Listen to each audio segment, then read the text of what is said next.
کی محفل کے چشم و چراغ روح رواں بلا تاخیر آپ کی تالیوں میں تو ہے ہی، لیکن حق یہ ہے کہ اپنی نشستوں سے کھڑے ہو کر جناب منیر اقبال صاحب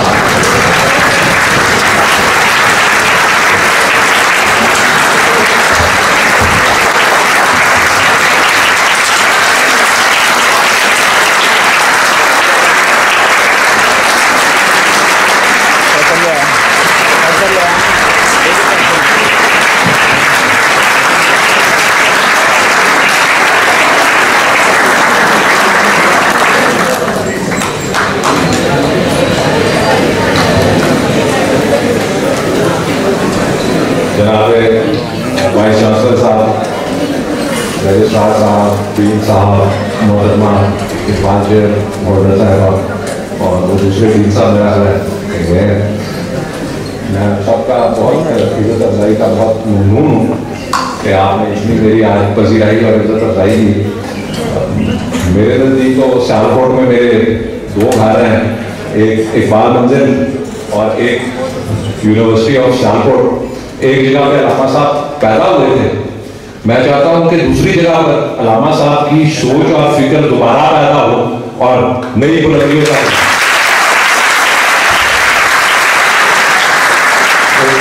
میرا آپ کے سامنے حاضر ہونے کا مقصد ہمیشہ یہی ہوتا ہے کہ علامہ صاحب کا حقیقی پیغام آپ لوگوں تک پہنچاؤں اور آپ سے گزارش کروں کہ اس کو سمجھیں اور اس پہ عمل کریں. تو ابتدا میں ہی میں 2 یا 3 باتیں آپ سے کرنا چاہتا تھا. پہلی بات تو یہ ہے کہ میرے نزدیک حضرت علامہ کی سوچ اور فکر اور جو کچھ بھی انہوں نے کام کیا، کارکردگی کی اللہ ریاست کے لیے، اپنے کلام کے اندر بر صغیر کی مسلمانوں کی بہتری کے لیے اور دنیا بھر کے مسلمانوں کی بہتری کے لیے، وہ انہوں نے جو بنیاد تھی یا ان کا جو ایندھن تھا یا جو ڈرائیونگ فورس تھی، وہ حضور صلی اللہ علیہ وسلم سے بالغانہ عقیدت اور محبت کا ان کا جذبہ تھا. اور آج مجھے، اور یہ علامہ صاحب نے اپنے کلام میں لکھا ہوا ہے کہ اگر میری شاعری کا ایک لفظ بھی قرآن مجید یا حضور صلی اللہ علیہ وسلم کے فرامین مبارک کے دائرے سے ہم آہنگی نہ رکھتا ہو تو بے شک حضور صلی اللہ علیہ وسلم مجھے قیامت کے دن بوسائے پاس سے محروم کر لیں. تو جہاں پر بھی حضرت علامہ اقبال نے اپنے کلام میں عشق کا لفظ استعمال کیا ہے، وہ میرے نزدیک انہوں نے ان کی مراد وہاں سے عشق رسول صلی اللہ علیہ وسلم ہی ہے. اسی طرح میں وہ ایک شعر دیکھ رہا تھا رستے میں، وہ ایک بڑا مشہور علامہ صاحب کا شعر ہے، بے قطر کود پڑا آتش نمرود میں عشق، عقل ہے محو تماشائے لبے بام بھی. تو اسی غزل کا ایک اور شعر ہے، اس میں فرماتے ہیں، عشق فرمودہ قاصد سے سبق گام عمل، عقل سمجھی ہی نہیں مانیے پیغام بھی. تو بات یہ ہے کہ میں تو یہ محسوس کرتا ہوں کہ پچھلے 10-15 سالوں سے حضرت علامہ اقبال کا جو پیغام ہے وہ بہت سارے لوگوں کی عقلوں سے، سمجھ سے غائب ہو گیا ہے. اور ساتھ یہ بھی افسوس ہوتا ہے کہ ان میں سے زیادہ تر لوگ جن کے دماغ سے وہ چیزیں غائب ہو گئی ہیں علامہ صاحب کی سوچ اور فکر کی، وہی آج کل کے دور میں اپنے آپ کو سب سے بڑا اقبال شناس اور علامہ صاحب کے اوپر ایکسپرٹ کر رہے ہیں. تو یہ ایک افسوسناک بات ہے. اور میں یہی وائس چانسلر صاحب سے اور یہ آپ کی فیکلٹی اور ڈین صاحبہ سے، یہ جو اقبال چیئر والی میڈم ہے، ان سے یہی بات کر رہا تھا کہ اگلے 10-15 سال کے بعد وہ اقبال شناس آئیں گے جو علامہ صاحب کو حقیقی طور پہ سمجھیں گے، وہ پرانے والے اقبال شناسوں کو گالیاں دینے پڑیں گے، یار یہ دیکھو ان کو سمجھ ہی نہیں آئے گی کس طرح کے لوگ. بات جو ہے، پہلی تو یہ میں نے آپ کو ایک بات بتائی حضرت علامہ کی سوچ اور فکر کو سمجھنے کے لیے سب سے پہلی چیز جو ہے وہ آپ عقل کی آنکھ سے نہ دیکھیں بلکہ جذبہ عشق رسول صلی اللہ علیہ وسلم کے دل سے دیکھیں، تب آپ کو علامہ صاحب کی سوچ اور فکر کی سمجھ آئے گی. اور دوسری جو اس کے بعد میں بات آپ سے کرنا چاہتا تھا، وہ اپنے والد کے، میرے والد جو تھے جناب جاوید اقبال مرحوم، انہوں نے جب مجھے اقبالیات اور ادب اور یہ ساری چیزیں پڑھانی یا سکھانی شروع کی، انہوں نے جو مجھے پہلا سب سے سبق سکھایا تھا وہ یہ تھا کہ اپنی تحقیق خود کرو، اپنے نتائج خود اخذ کرو، اپنی کنکلوژنز پہ خود پہنچو. جس طرح یہ بھی پہلے وہ شعر آپ کو سنا رہے تھے کہ تیرا نشتر تحقیق خود ہوا، نشتر تحقیق، یہ ارغمان یاد میں ایک آواز غائب نام کی نظم ہے، یہ اس کے اشعار ہیں کہ علامہ صاحب کو یہ سب سے بڑی تشویش تھی کہ آپ تحقیق جو ہے یا اپنی طور پہ چیزیں سمجھنا وہ آپ نے چھوڑ دی ہیں، آپ لوگوں کی تقلید میں اندھے واہ فالو کرتے جا رہے ہیں. میرے والد نے مجھے بتایا کہ علامہ صاحب کے مطابق سوائے حضور صلی اللہ علیہ وسلم کی ذات اقدس کے کوئی بھی شخصیت جو ہے وہ اس قابل نہیں ہے کہ اس کی اندھی تقلید کی جا سکے. اس لیے میں تو یہ سمجھتا ہوں کہ میرے اوپر نہ میرے والد سمیت کسی کی بھی تحقیق جو ہے میں اس کا پابند نہیں ہوں، بلکہ یہ میرا فرض ہے کہ اگر میں کسی کی تحقیق میں یا کسی کی علامہ صاحب کے بارے میں سوچ میں یا کوئی نتائج جو انہوں نے اخذ کیے ہیں اس میں کوئی نقص یا خامی دیکھوں تو میں اس کی نشاندہی کروں کہ یہ غلط بات کر رہے ہیں. اور مجھے افسوس ہوتا ہے کہ آج جہاں پہ بھی میں جاتا ہوں اور بعض شناسوں سے میں ملتا ہوں کہ علامہ صاحب کی بنیادی باتوں کا جو سوچ اور فکر کا محور تھا، پہلی چیز تو جذبہ عشق رسول صلی اللہ علیہ وسلم تھی، اور جو دوسری چیزیں تھیں ان کو کا پتہ ہی نہیں ہے. وہ تو جذبہ عشق رسول صلی اللہ علیہ وسلم کو بھی ایک لفظی طور پہ کہہ کہ جی ٹھیک ہے علامہ صاحب بہت بڑے عاشق رسول صلی اللہ علیہ وسلم تھے، اس کو کہہ کے تو اس کھاتے میں ختم کر دیتے ہیں. تو باقی باتیں میں آگے بھی آپ کو بتاتا ہوں. اب میں یہاں پر تیسرا جو حوالہ آپ کو ایک دینا چاہتا تھا وہ قائد اعظم کے نام حضرت علامہ اقبال کے ایک خط کا میں حوالہ دینا چاہتا ہوں. آپ لوگوں کو شاید علم نہ ہو، غالباً نہیں ہوگا. علامہ صاحب نے کئی کتب لکھی ہوگی، وہ تو آپ کو پتا ہے، شاعری کی بھی ہے، نثر کی بھی ہے، وہ زیادہ تر انہوں نے خود ہی شائع کی تھی. وہ میرے والد نے ایک آدھی جو رہ گئی تھی وہ شائع کی، اور مجھے بڑی اس چیز میں فخر ہے کہ میری ساری جو تعلیم تھی اور جو تربیت تھی، بچپن تھا میرا، اس کا سارا خرچہ جو تھا وہ علامہ صاحب کی کتب سے جو پیسے آمدنی آتی تھی اس سے میری پڑھائی کا خرچہ، میرے اور میرے بھائی کی پڑھائی کا جو خرچہ ہے اور ہماری تعلیم و تربیت ہے ساری وہ ان پیسوں سے ہوئی. علامہ صاحب کی کتابیں جو تھی ان کی جو آمدنی تھی وہ میرے والد نے ہم دونوں بھائیوں کے نام کر دی تھی جب ہم چھوٹے تھے. تو میں جو کچھ بھی آج ہوں میں علامہ صاحب کے پیسوں سے بنا ہوں، اور میرا بھائی بھی اسی سے بنا ہوا ہے. خیر اس کا راستہ اور ہے اور میرا راستہ اور ہے، جس طرح وہ فرماتے ہیں پرواز کی کوئی بات ہے. تو تیسری جو میں حوالہ دینا چاہتا ہوں وہ یہ ایک کتاب ہے حضرت علامہ اقبال کی، جس کو نہ حضرت علامہ نے شائع کیا، نہ میرے والد نے شائع کیا، نہ میں نے شائع کیا. اس کتاب کو قائد اعظم محمد علی جناح نے شائع کیا. اس کتاب کا نام ہے لیٹرز آف اقبال ٹو جناح، جو حضرت علامہ اقبال نے 1936 اور 37 میں اور غالباً ایک آدھا خاص 1938 میں قائد اعظم محمد علی جناح کو لکھے تھے. ریاست پاکستان علیحدہ مسلم ریاست کا تب تصور یا سارا یہ سلسلہ تھا.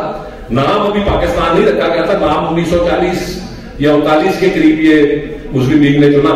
سرکاری طور پہ مطلب ہے یہ مسلم لیگ نے غالباً 1944 میں ریزولوشن کے ذریعے اس کو ایکسپٹ کیا تھا. تب یہ نام پاکستان بھی باضابطہ طور پہ علیحدہ مسلم ریاست کے لیے نہیں رکھا گیا تھا. پر علیحدہ مسلم ریاست کے حوالے سے جو قائد اعظم کو علامہ صاحب نے خطوط لکھے تھے ان کو قائد اعظم نے ایک کتابچے کی صورت میں شائع کیا اور اس کا دباچہ بھی خود لکھا. آپ اگر لائبریری میں جا کے بیبلیوگرافی ایک ہوتی ہے لائبریری کی چیز جس میں کتاب کے آتھر مصنف کا نام، کتاب کا نام اور اس کی دوسری تیسری چیزیں لکھی ہوتی ہیں. میں کسی زمانے میں لائبریری میں بھی کام کرتا ہوں، ویسے جب میں بیرون ملک تعلیم حاصل کرتا تھا تو مجھے وہ چیزیں ابھی تک یاد ہیں. تو اگر آپ اس کتابچے کی بیبلیوگرافی دیکھیں تو اس میں مصنف کا نام یا ایڈیٹر کا نام محمد علی جناح لکھا ہوا ہے، اور یہ میرا خیال واحد کتاب ہے جس کو قائد اعظم نے اپنے نام سے شائع کیا. پر خط تو سارے علامہ صاحب کے ہیں.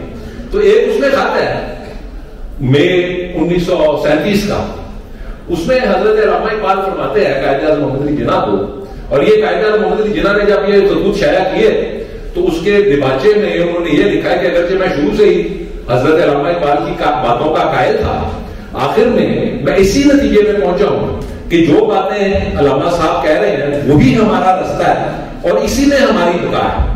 تو یہ وہ خطوط تھے جن کو ہیکٹر بولیتو ایک آدمی ہے جس نے قائد اعظم محمد علی جناح پہ پہلی سوانح عمری لکھی تھی 1947-48 میں.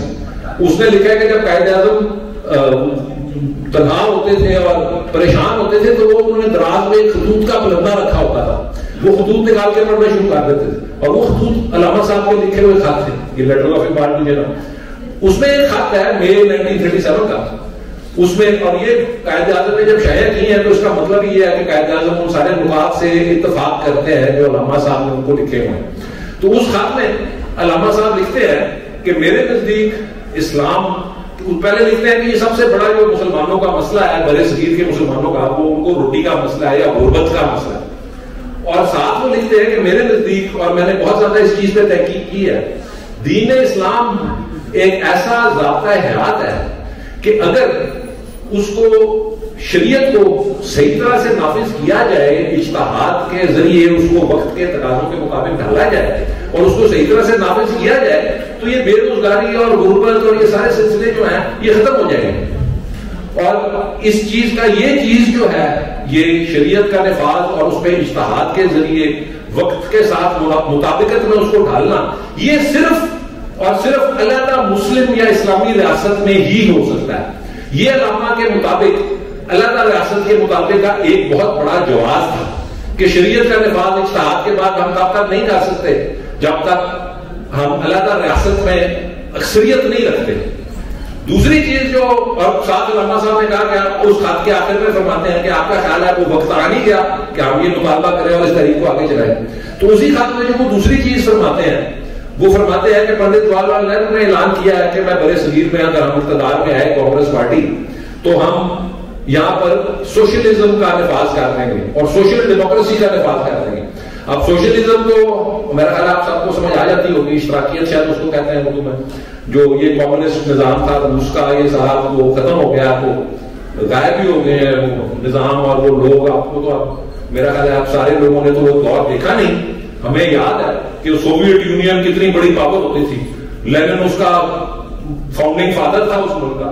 آج لینن کو لوگ اتنا بھولتے ہیں کہ صرف علامہ صاحب کی نظم لینن خدا کے ذکر سے اس کو یاد کرتے ہیں. ایک وقت آئے کہیں گے یار یہ لینن کون تھا جس نے علامہ صاحب نے جس کا ذکر کیا ہوا. تو بات کیا سوشلزم کے حوالے سے ان علامہ صاحب یہ فرماتے ہیں کہ سوشل ڈیموکریسی کا اس نے اعلان کیا ہے کہ وہ نافذ کرے گا. اور علامہ صاحب قائد اعظم کو لکھتے ہیں کہ میرے نزدیک جو سوشل ڈیموکریسی ہے یہ ہندوازم کے ساتھ یا برہمنزم کے ساتھ نہیں چل سکتی, کیونکہ جو غالباً انہوں نے لکھا تو نہیں ہے پر اس کا مطلب یہی ہے کہ وہ کاسٹ سسٹم کے اوپر کیونکہ بیسڈ ہے کہ برہمن اوپر ہے, پھر وہ دوسری ان کی 3-4 جو بھی کاسٹ ہیں کہ وہ کاسٹ سسٹم پہ بنے ہوئے ہیں, تو اس لیے وہ ہندوازم میں قابل قبول ہی نہیں ہے, برہمنزم میں قابل قبول ہی نہیں ہو سکتے. پر اگر سوشل ڈیموکریسی کے اوپر اسلام کے قواعد و ضوابط اور شریعت کا اطلاق کیا جائے تو وہ جو ڈیموکریسی ہوگی وہ کوئی اسلامی سوچ میں انقلاب لانا نہیں ہوگی, وہ اسلام کی اصل روح کی طرف واپس جانا ہوگا. تو اس خاص سے میرے نزدیک تاریخ میں, جو پاکستان کی تاریخ میں 2 سب سے بڑے جھوٹ بولے جاتے ہیں لوگوں کے ساتھ وہ پکڑے جاتے ہیں. پہلی بات تو یہ لوگ جھوٹ بولتے ہیں کہ قائد اعظم سیکولر پاکستان چاہتے تھے. علامہ صاحب نے ان کو خط میں لکھا کہ یہاں پہ شریعت کا نفاذ ہونا چاہیے, اور شریعت کا نفاذ اور اجتہاد تبھی ہو سکتا ہے جب علیحدہ مسلم یا اسلامی ریاست ہو. اگر قائد اعظم اس چیز سے اتفاق نہ کرتے وہ خط کبھی شائع نہ کرتے. اس کا مطلب ہے کہ قائد اعظم جو تھے وہ اسلامی طرز کی ریاست چاہتے تھے. اس لیے تو میرے پاس اور ہزاروں ثبوت ہے. اور دوسرا جو اس خط سے بات پکڑی جاتی ہے, جو یہ انہوں نے ایک بات پھیلائی ہوئی ہے کہ وہ یہ علامہ صاحب تو تھے جمہوریت کے خلاف, یہ بھی درست نہیں ہے. جمہوریت کی ایک قسم ہے جس کو اسلام کی روح کے مطابق کہہ رہے ہیں, آپ اس کے اوپر نہیں غور کرتے. آپ یہ کیسے آج یہ جو کچھ حضرات کہتے ہیں یہ کس طرح کس بنیاد پہ کہہ سکتے ہیں. تو یہ دونوں چیزیں حضرت علامہ نے اس خط میں قائد اعظم محمد علی جناح کو لکھی اور قائد اعظم نے شائع کی. اس کا مطلب ہے قائد اعظم ان دونوں باتوں کے ساتھ اتفاق کرتے تھے. اور مجھے یہ بھی ساتھ افسوس ہوتا ہے, جس طرح میں نے پہلے بتایا تھا کہ علامہ صاحب نے یہ فرمایا ہوا ہے کہ اگر میں قرآن مجید یا احادیث مبارک صلی اللہ علیہ وسلم کے باہر کو بات کروں تو بے شک حضور صلی اللہ علیہ وسلم مجھے قیامت کے دن بوسہ پاس ہے محروم کر دیں. تو اگر کوئی اس طرح کی تشریح کرتا ہے جو کہ اس پرنسپل کے خلاف ہے تو وہ تشریح غلط ہے. علامہ صاحب کے شعر کا مطلب کوئی اور ہے, یہ مطلب کوئی اور نکال رہا ہے. تو اس طرح کے کئی اشعار ہیں جن کے لوگ غلط مطلب نکالتے ہیں. ایک کوئی میں کسی خیر چھوڑے, اب میں وہ اس طرح کی ایگزامپل نہیں دینا چاہتا جس سے کسی کی دل آزاری ہو, پر یہ کانسیپٹ جو ہے یہ میرے نزدیک درست نہیں ہے. اس کے ساتھ ساتھ اب میں تھوڑی سی بات کرنا چاہتا ہوں کہ حضرت علامہ اقبال کا برصغیر کے مسلمانوں کے لیے جو پیغام بیداری تھا, جو خطبہ الہ آباد کی صورت میں رونما ہوا, جو علیحدہ ریاست کی مطالبے کا بنیاد بنا, وہ کیا چیزیں تھیں؟ ان کا ان دونوں چیزوں سے ڈائریکٹ تعلق ہے.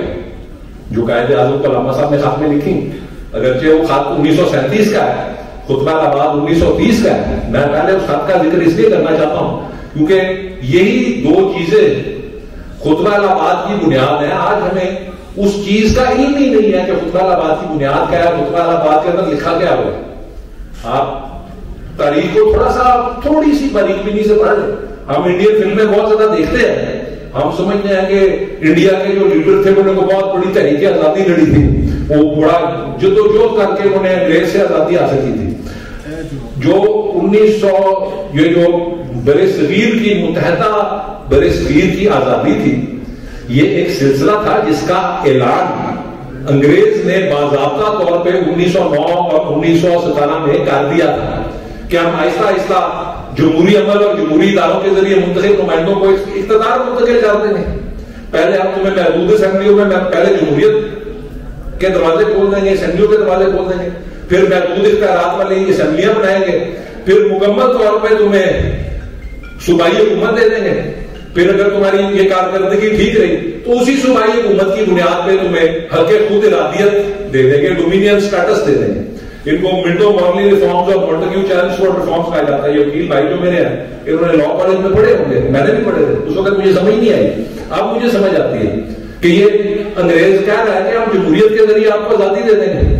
اور یہی چیز خطبہ الہ آباد کی بنیاد ہے.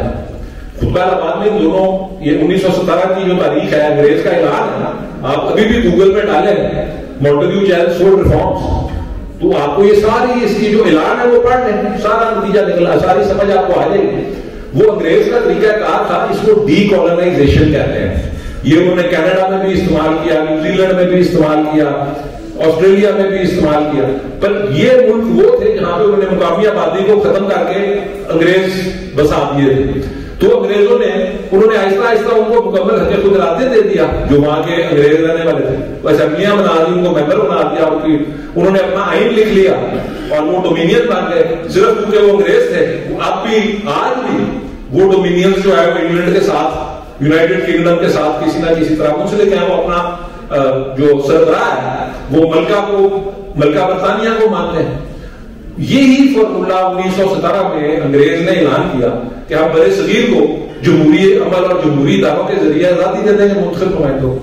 خطبہ الہ آباد کی جو بنیاد ہے وہ ہے ہی یہ اعلان, اور وہ بات یہ ہے کہ جی ہم مسلمان ہیں, ہم ایک علیحدہ قوم ہے, اسلام ایک ضابطہ حیات ہے, صرف کوئی اس طرح کا دین نہیں ہے کہ صرف اتوار کو آپ چلے جائیں یا ہفتے کو سنگاگ چلے جائیں یا کسی اور دن مندر چلے جائیں اور جا کے وہ جو بھی تھوڑی بہت عبادت کر کے اس کو اپنے فرائض سے سبکدوش ہو جائیں یا مکمل سمجھ لیں اپنے فرائض. اسلام ایک مکمل ضابطہ حیات ہے, زندگی کی ہر چیز کو کور کرتا ہے. علامہ صاحب کا مطالبہ یہ تھا کہ ہم ایک علیحدہ قوم ہے, ہم اپنے علاقوں میں واضح یا مکمل اکثریت رکھتے ہیں. اگر تم ہمیں جمہوریت کے ذریعے آزادی دو گے تو ہم تو بھی آزاد نہیں ہوں گے, ہم تو غیر مسلموں کے غلام رہے ہیں.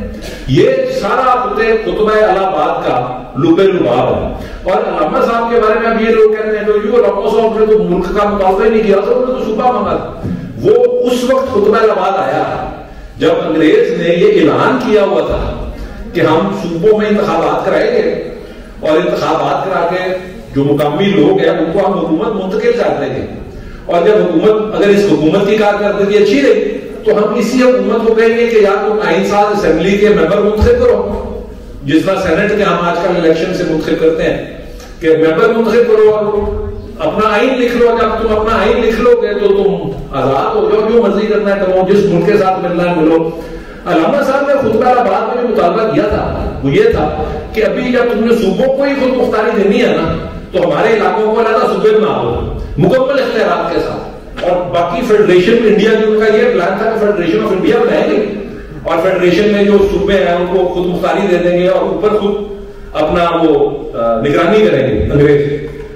یہ اسکیم علامہ صاحب نے جو مطالبہ کیا تھا انہوں نے یہی کیا تھا کہ جی ہمارے صوبوں کو ابھی سے علیحدہ کر دو، مکمل اختیارات دے دو، جب آئین سازی کی باری آئے تو ہم پہلے سے ہی علیحدہ ہوں، ہم اپنے فیصلے خود کر لیں۔ یہ جو ویسٹ پاکستان کے 4 صوبے تھے، پنجاب، کے پی کے، بلوچستان اور سندھ کا علیحدہ صوبہ نہیں تھا، کہ خطبہ آباد کا مطالبہ تھا کہ سندھ کو علیحدہ کرو، تو انہوں نے کر دیا سندھ کو علیحدہ کر دیا۔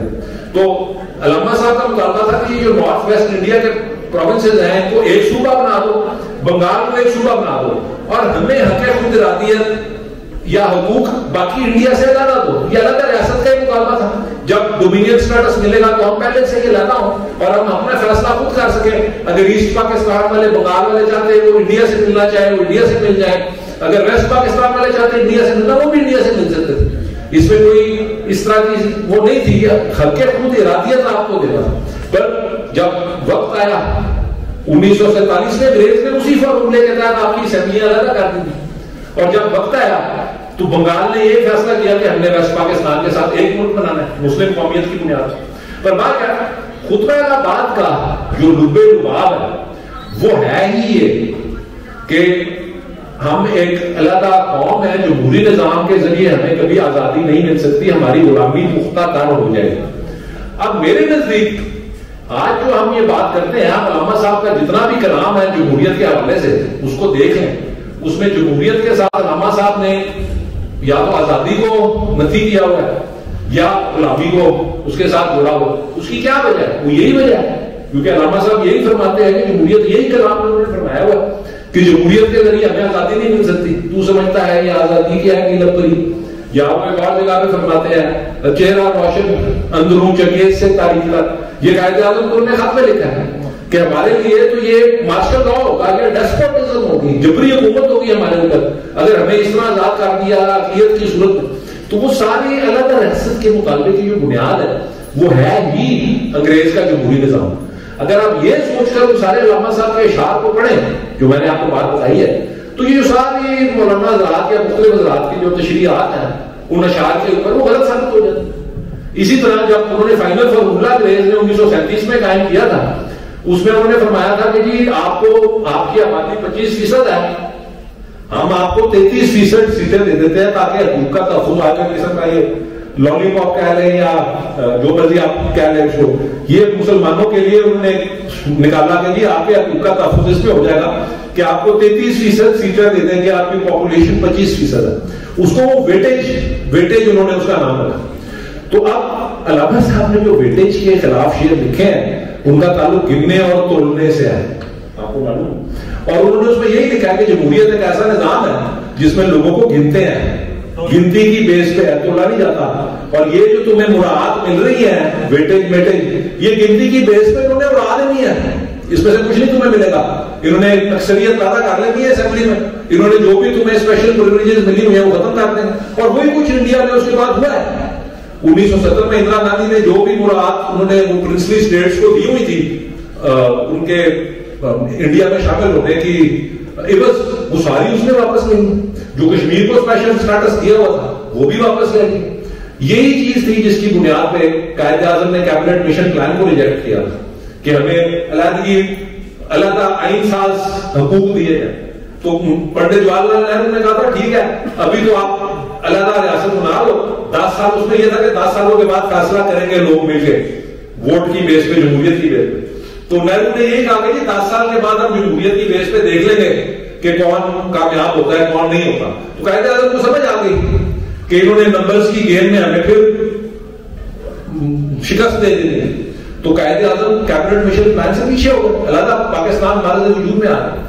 تو یہ سارا جو سلسلہ تھا، اگر حضرت علامہ اقبال کا 1930 میں جو مطالبہ تھا قطب آباد میں، وہ 1937 میں مان لیا جاتا، ہمیں علیحدہ کر دیا جاتا انگریز کی نگرانی میں، تو جو قتل و غارت اور لوٹ مار اور مالی مشکلات ہمیں 1947 میں ہوئی ہیں وہ کبھی بھی نہ ہوتی۔ 10 سال انگریز کی نگرانی کے نیچے رہتے ہیں، جو پاکستان میں بسنے والے غیر مسلم تھے ان کو بھی پتہ لگ جاتا, جو انڈیا میں بسنے والے مسلمان تھے ان کو بھی پتہ لگ جاتا. آہستہ آہستہ وہ ٹرانسفر اور پاپولیشن اگر ہونی ہوتی تو ہو جاتی, یا کوئی نہ کوئی درمیان میں رستہ عمل کا نکال دیا جاتا. یہ 3 جون 1947 کو انگریز نے اعلان کیا کہ جس طرح علامہ صاحب نے کہا تھا اسی طرح ہم آپ کے صوبوں کو, آپ کی اسمبلیوں کو علیحدہ کر دیتے ہیں, جو مرضی آپ نے کرنا ہے اپنا ہی خود لکھ لو. اور وہی چیز اگر 1937 میں کر لیتے تو وہ سارا کچھ جو کچھ دونوں واقعات 1947 میں ہوئے تھے وہ نہ ہوتے.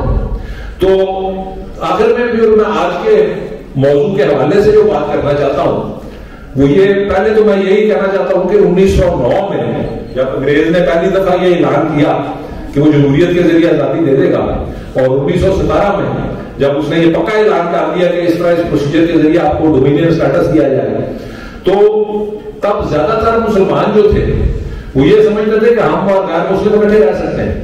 یہ کیا کہتے ہیں اس کو, قائد اعظم محمد علی جناح کو ambassador of Hindu Muslim unity کہا جاتا تھا. پر 1909 1917 سے لے کر 1940 تک وہ ذہنی تبدیلی آئی مسلمانوں کے ذہنوں میں کہ انہوں نے باضابطہ طور پہ قرارداد لاہور کے ذریعے علیحدہ ریاست کا جو مطالبہ تھا اس کو اپنا وہ بنایا, فیوچر کا لایا عمل یا مقصد یا فائنل ڈیسٹینیشن. تو وہ جو 40-30 سالوں میں تبدیلی آئی تھی, میرے نزدیک اس تبدیلی کے پیچھے جو ایک بہت بڑا عنصر تھا وہ پیغام تھا جو حضرت علامہ اقبال آپ کو ذہن نشین کر رہے تھے اپنے کلام کے ذریعے. اور وہ پیغام 2 چیزیں تھیں. ایک تو انہوں نے مسلم قومیت کا جذبہ اجاگر کیا کہ تم مسلمان ہو, متحد ہو, علیحدہ ہو, باقی غیر مسلموں سے علیحدہ ہو جاؤ, متحد ہو جاؤ, غیر مسلموں سے علیحدہ ہو جاؤ. یہ مسلم قومیت کو جذبے کو اجاگر کر کے علامہ صاحب کا پیغام ہے. اس میں کئی ذاتی بحثیں تھیں کہ وطن جو ہے وہ قوم جو ہے وہ وطن سے بنتی ہے یا قوم مذہب سے بنتی ہے. علامہ صاحب کا موقف تھا قوم مذہب سے بنتی ہے, قوم مذہب سے ہے, مذہب جو نہیں تم بھی نہیں. یہاں پر ایک مولانا تھے دیوبند حسین احمد مدنی صاحب, انہوں نے کہا نہیں جی قومیں وطن سے بنتی ہے, ہم ہندوستانی ہیں, ہمیں کوئی علاقہ ملک کی ضرورت نہیں. علامہ صاحب کی بڑی گرما گرمی ہوئی. علامہ صاحب نے اس کے خلاف کوئی شعر لکھ دی کہ تم جو باتیں کر رہے ہو وہ حضور صلی اللہ علیہ وسلم کی پیروی نہیں ہے, وہ ابو لہب ہے, ابو لہب کی پیروی ہے. تو وہ جو تنازع تھا سارا, جو مین علامہ صاحب کے مخالف کا جو سپورٹس پرسن تھا یا ساتھی تھا, اسی شخص کی شرح کو آج سب سے مسند شرح علامہ صاحب کی سمجھا جاتا ہے. تو یہ افسوس کی بات ہے کہ ہم بجائے علامہ صاحب کی سوچ اور فکر کی اصل روح کو سمجھنے کے, ہم اس طرح کے لوگوں کو جو کہ تھے ہی علامہ صاحب کے مخالف اور جن کی سوچ اور فکر حضور صلی اللہ علیہ وسلم کے جذبہ عشق رسول صلی اللہ علیہ وسلم سے ہم آگے نہیں رکھتی, یہ علامہ صاحب کی پیروی کرنے کے بجائے یا علامہ صاحب کی سوچ اور فکر کو سمجھنے کے بجائے یہ اس طرح کے لوگوں کے پیچھے لگ جاتے ہیں جو گمراہی کی سب سے بڑا آپ کا جو ہے وہ رستہ ہے. تو خیر یہ جو میں ساری بات کر رہا ہوں خطبہ الہٰ کے حوالے سے, متحد ہونا اور باقیوں سے علیحدہ ہونا, یہ مسلم قومیت کی بنیاد پہ یہ حضرت علامہ اقبال کے سب سے بڑے پیغامات میں سے ایک ہے. اور آپ اس کا اگر تاریخی تناظر دیکھیں تو علامہ صاحب کی زندگی میں ہی سلطنت عثمانیہ دنیا کی ایک بہت بڑی سپر پاور ہوتی تھی. آج کے تقریباً سارے مسلمان سلطنت عثمانیہ کا حصہ تھے. پہلی جنگ عظیم میں سلطنت عثمانیہ کو شکست ہوئی اور انگریز نے اس کی جو نان ٹرکش اسپیکنگ علاقے تھے, عرب علاقے جو تھے, وہ ساروں کو قبضہ کر لیا. ان کے علاقہ ملک بنا کے آج وہ ساری مڈل ایسٹ ہے.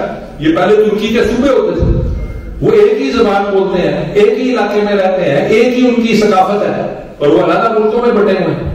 علامہ صاحب کا جو مقصد تھا برے صغیر کی مسلمان قوموں کو متحد کر کے باقیوں سے علیحدہ کرنا, قائد اعظم کا اور علامہ صاحب کا جو مقصد تھا وہ یہ اس ریاست کو ایک لیبارٹری یا تجربہ گاہ بنانا چاہتے تھے مسلم قومیت کی, کہ ہم مسلمان متحد ہو کر, اگر برے صغیر کے مسلمان متحد ہو کر ایک قوم بن سکتے ہیں اور اسی اصول کو ہم پورے عالم اسلام پہ اگر نافذ کرتے ہیں تو ہم پوری مسلم قوم ایک امت ایک بہت بڑی پاور بن سکتی ہے. اور یہ وہی چیز ہے. پہلی بات تو یہ ہے کہ میں یہ بھی ڈسکس کر رہا تھا کسی صاحب کے ساتھ کہ ہم ویسٹ پاکستانی تو بطور ایک قوم میرے نزدیک تو ہم اوپر آئے. پاکستانیت ہم سب کی رگوں میں، دل میں، جان میں، دماغ میں بسی ہوئی ہے. چاہے آپ پشاور کے کسی شخص سے بات کریں، چاہے آپ سندھ کے شخص سے بات کریں، چاہے بلوچ سے بات کریں، چاہے پنجابی سے بات کریں، ہم سب اپنے آپ کو پاکستانی کے طور پہ شناخت کرتے ہیں. ٹھیک ہے، اس میں کئی بیچ میں ہر دور میں ایسے لوگ آتے ہیں جو نہیں اتفاق کرتے. یہاں پہ بھی پنجابی ہیں کئی جو کہ کہتے ہیں کہ یہ پاکستان بنا اس لیے تھا کہ پنجاب کا بٹوارا کر دیا جائے. تو اس طرح کی باتیں بھی لوگ کرتے ہیں. پر بنیادی طور پہ مسلم قومیت کا جذبہ بڑے صغیر میں ویسٹ پاکستان کی حد تک قوم اجاگر کر چکے ہیں. میں تو یہ سمجھتا ہوں کہ اگر ایسٹ پاکستان کے ساتھ ہم صحیح برتاؤ رکھتے تو وہ بھی ہم سے کبھی ارادہ نہ ہوتے. یہ ہمارے اپنے حکمرانوں کی کم عقلی اور متاثرانہ سلوک تھا جس کی وجہ سے وہ علیحدہ ہوتا. ورنہ ہم ابھی آج تک ایک ریاست کے طور پہ قائم ہوتے. ہمیں 16 دسمبر 1971 کا دن کبھی نہ دیکھنا پڑتا. پر یہ اب جو اس کی وجوہات ہے اس پہ میں علیحدہ کسی وقت روشنی ڈالوں گا. پر جو تجربہ گاہ حضرت علامہ اقبال اور قائد اعظم پاکستان کو بنانا چاہتے تھے وہ مسلم اتحاد اور مسلم قومیت کی تجربہ گاہ تھی کہ ہم یہاں کے سارے مسلمانوں کو اکٹھا کر کے ایک قوم بنائیں اور پھر یہی اصول برے صغیر یہ پوری دنیا کے مسلمانوں کو اکٹھا کر کے ایک پاور بنا دیں. آج اگر علامہ صاحب کی اس بات کو کوئی سمجھ لے اور مسلمان ساری دنیا کے ملک جو ہے وہ متحد ہو کے ایک اکنامک بلاک یا ایک پولیٹیکل الائنس یا ایک یونائٹڈ نیشنز اپنی بنا لیں, باقی دنیا سے زیادہ ہو جائے اپنے طور پہ, تو ہم دنیا کا سب سے بڑا سپر پاور, اکنامک پاور اور ہر قسم کی پاور بن سکتے ہیں. پر یہ اسی طرح ہے جس طرح تنکوں کا ایک گٹھا ہوتا ہے, اگر آپ اس کو سارے کو گٹھا توڑنے کی کوشش کریں تو ٹوٹتا نہیں ہے, اور اس کے ایک ایک تنکے کو نکال کے آپ توڑتے جائیں تو آپ پورے گٹھے کو توڑ لیتے ہیں. عالم اسلام کا اس وقت وہ حال ہے کہ ہم ایک ایک کر کے ٹوٹتے جاتے ہیں. پہلے بانٹا ان کو انہی لوگوں نے, ہمیں انگریز نے, چھوٹے چھوٹے مختلف ملکوں میں, اور پھر یہ ایک ایک کر کے ہمیں توڑتے جاتے ہیں. ہمارے اندر اتحاد بالکل ختم ہے. تو علامہ صاحب کی تعلیمات کو سمجھنے کے لیے, اس پہ عمل کرنے کے لیے پہلی چیز جو سب سے ہے وہ اپنے طور پہ ان بنیادی چیزوں کو سمجھنا ضروری ہے کہ یہ کانسیپٹ سارے تھے کیا. مجھے افسوس ہے جس طرح کہ میں کئی دفعہ کہہ چکا ہوں اسی گفتگو میں کہ یہ آج کل کے جو اقبال شناس ہیں یہ بالکل ہی گمراہ ہیں, ان کو پتہ ہی نہیں ہے علامہ صاحب کی سوچ اور فکر کیا تھی. یہ جو آج میں نے آپ سے باتیں کی ہیں یا آپ کسی اقبال شناس سے پوچھیں, یہاں پہ میں آپ کسی کا نام نہیں لوں گا, ایک بہت بڑا اقبال شناس ہے, غالباً میڈم نے اس کا بھی نام لیا تھا, اس سے میں نے پوچھا, میں کہ جی آپ نے کبھی یہ سنا ہے کہ انگریز نے اعلان کیا تھا 1917 میں کہ ہم جمہوریت اور جمہوری ادارے کے ذریعے آپ کو مکمل حق خود ارادیت اور آزادی دے دیں گے. انہوں نے کہا میں تو کچھ سنا ہی نہیں, انگریز کبھی ایسے سوچ ہی نہیں سکتا. میں کہا یار یہ پڑھ لو, یہ مونٹیگیو چیلمسفورڈ ریفارم گوگل میں ڈالو, اس کا پورا اعلان تمہیں مل جائے گا کہ انہوں نے کیا اعلان کیا. راؤنڈ ٹیبل کانفرنس کا اعلان پڑھ لو یار, یہ ساری یہ کوئی تجربہ آپ کے گھر سے تو نہیں لکھ کے لے کے آیا. خطبہ الہٰ 1930 میں شائع ہوا تھا. یہ جو دوسری ڈاکیومنٹس میں آپ کو بتا رہا ہوں 1909 1917 راؤنڈ ٹیبل کانفرنس کی پوری روایت موجود ہے گوگل پہ اویلیبل. اس میں جو وزیر اعظم نے تقریر کی ہے وہ ہے ہی ہے کہ ہم نے وعدہ کیا تھا کہ ہم آپ کو حق خود ارادیت اور self government, responsible self government آپ کو دے دیں گے جو آپ خود اپنے اوپر حکمرانی کریں گے. ہم اگرچہ اس میں آہستہ آہستہ کام کر رہے ہیں پر ہمارا مقصد یہی ہے. اور راؤنڈ ٹیبل کانفرنس بلائی اس لیے گئی تھی کہ وہ فیصلہ کر سکیں کہ جی مزید جو پرانی پیش رفت ہے جمہوریت کے ذریعے آزادی پہ, اس پہ عمل درآمد کیسا ہو رہا ہے اور آئندہ مستقبل کا لایا عمل کس طرح طے کیا کرنا ہے. اور وہ سارے جو لوگ تھے انہوں نے کہا جی بہت اچھا ہو رہا ہے, ہمیں آزادی دو جاؤ. یہ انڈیا کی جو تحریک آزادی ہے نا, کوئی تحریک آزادی نہیں تھی, وہ ایک سلسلہ تھا جس کی انگریز نے ابتدا کی تھی. آپ نے پڑھے انسائکلوپیڈیا برٹانیکا ہوتی تھی, وکیپیڈیا اور نیٹ سے پہلے سب سے مستند انسائکلوپیڈیا سمجھی جاتی تھی, اس کو پڑھے کبھی. اس میں لکھا یہ ہوا ہے کہ یہ جو نہرو اور گاندھی اور یہ انڈین جو ہیں یہ انہوں نے ڈرامے بازی شروع کی ہوئی ہے, جیل بھر دیتے ہیں ووٹ حاصل کرنے کے لیے. اصل میں تو انگریز نے آزادی دینی تھی, اور جو اصل تحریک تھی وہ تھی ہی حضرت علامہ اقبال اور قائد اعظم کی پاکستان کی تحریک آزادی علیحدہ ریاست کا مطالبہ, جو کہ اس طرح تھا کہ شیر کے منہ سے نکالنا نوالا نکالنے کے مترادف تھا. کیونکہ کانگریس پارٹی پورے برے صغیر پہ ہر صوبے میں حکومت قائم کر کے چھائی ہوئی تھی. ان کو قائل کرنا چاہیے, ہمیں لگا کہتے جاؤ تھی کتوں آ گئے, تمہارے پاس کیا رائٹ ہے کہنے کا. تو قائد اعظم نے تحریک چلا کے وہ ثابت کر کے دکھایا, 86% ووٹ جمہوری عمل جیسا تحت حاصل کیے, جس کی طرح سے جس کی وجہ سے ہمیں یہ مملکت حاصل ہوئی. اور آخر میں یہ ضرور کہنا چاہوں گا کہ ایک تو حضرت علامہ اقبال میں جو کچھ بھی کیا وہ ان کے جذبہ عشق رسول صلی اللہ علیہ وسلم کی وجہ سے انہوں نے کیا. انگریز کے اعلان کے مطابق انگریز نے 1940 1937 1940 1945 میں برے صغیر کو آزاد کر دینا تھا. اگر حضرت علامہ اقبال خطبہ الہٰ میں یہ مطالبہ نہ کرتے تھے کہ ہمیں علیحدہ کرو اور قائد اعظم کو قائل نہ کرتے تھے کہ تم آپ آ کے اس تحریک کی قیادت سنبھالو تو انڈیا کو بہت پہلے آزادی مل جاتی تھی. پر ہم کبھی بھی علیحدہ مسلم ریاست کبھی بھی ہمارے سے وجود میں نہ آ سکتی. ہم ہزاروں سال غلامی کی اندھیروں میں بھٹکتے رہتے ہیں, لڑتے رہتے ہیں, ہمیں پھر بھی آزادی نہ ملتی. اور آخری چیز دوسری جو میں کہنا چاہتا ہوں, یہ ملک یہ ریاست حضرت علامہ اقبال کے جذبہ عشق رسول صلی اللہ علیہ وسلم کی وجہ سے معرض وجود میں آئی ہے. اس کو کبھی زوال نہیں آ سکتا. یہ ہمارے ساتھ جو کچھ ہو رہا ہے,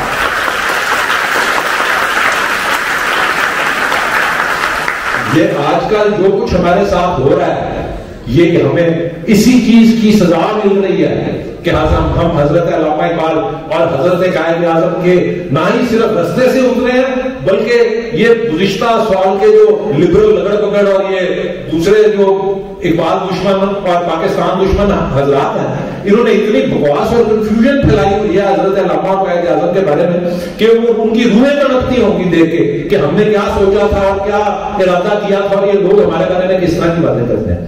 تو خدا کا واسطہ ہے, آپ علامہ اقبال کے شہر میں رہتے ہیں, آپ اسی ہوا میں سانس لیتے ہیں جس میں انہوں نے اپنی پہلی سانس لی تھی. آپ ادھر ہی وہی آوازیں سنتے ہیں جہاں پر انہوں نے اپنی پہلی آواز نکالی تھی. یہاں پر انہوں نے چلنا سیکھا تھا, یہاں پر انہوں نے بولنا سیکھا تھا, یہاں پر انہوں نے پہلے اپنی تعلیم حاصل کی تھی, یہاں پر ان کی والدہ نے وہ جذبہ عشق رسول صلی اللہ علیہ وسلم ان کے دل میں ڈالا تھا. آپ بھی اس شہر کے باسی ہیں, آپ بھی اس شہر کے رہنے والے ہیں. میں تو نہیں سمجھتا کہ آپ میں اور میرے میں کوئی فرق ہے, ہم سب اسی مٹی کے بنے ہوئے ہیں. اگر حضرت علامہ اقبال اس سرزمین سے اتر کے اتنی بڑی شخصیت مان سکتے ہیں, قائد اعظم کراچی کی سرزمین سے اتر کے اتنی بڑی شخصیت مان سکتے ہیں, تو آپ سب میں کیا کمی ہے؟ اپنے اندر وہ جذبات پیدا کریں, وہ چیزیں سمجھیں. وہ کیا اسٹرگل تھی, اصل اسٹرگل جو تھی وہ تھی قائد اعظم محمد علی جناح کی. انگریز نے مشترکہ ہندوستان کو کب کی آزادی دے دینی تھی. ان احسانات جو قائد اعظم اور علامہ صاحب نے ہمارے پہ کیے ہیں ان کو سمجھنے کی کوشش کریں. ناشکری وہ چیز ہے جس کی ہمیں ابھی سزا مل رہی ہے. باقی اللہ تعالیٰ میں معذرت خواہوں کہ میں نے ذرا لمبی گفتگو کر دی. میں سوچ رہا تھا کہ میں زیادہ لمبی باتیں کروں گا تو شاید آپ کا امتحان ہی کینسل کر دیں گے لوگ.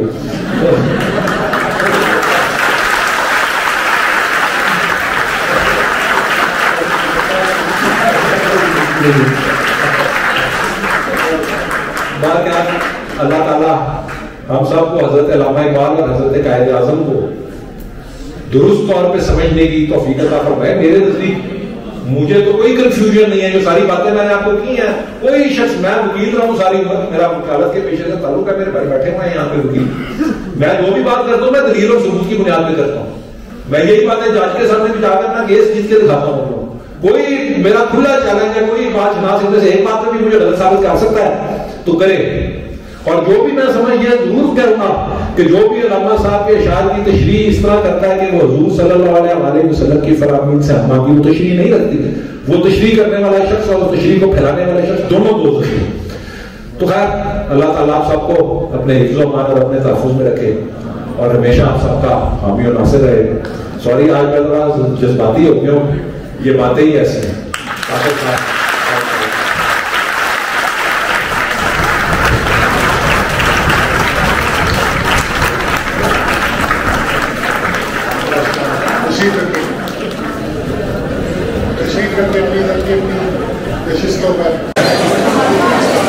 پیشانی مانند اقبال پر چمکتا یہ پسینہ آپ کے شوق اور آپ کے جذبے کی روشن دلیل ہے. انتہائی پرمغز پراثر گفتگو جو ہمارے بچوں کے لیے مشعل راہ رہے گی. ایک دفعہ پھر انتہائی شکر گزار ہیں آپ کی آج کی یادگار گفتگو کے حوالے سے. خدا آپ کو لمبی زندگی صحت و سلامتی کے ساتھ ہمارے درمیان موجود رکھے, یوں ہی آتے رہے, چمکتے رہے ستارہ بن.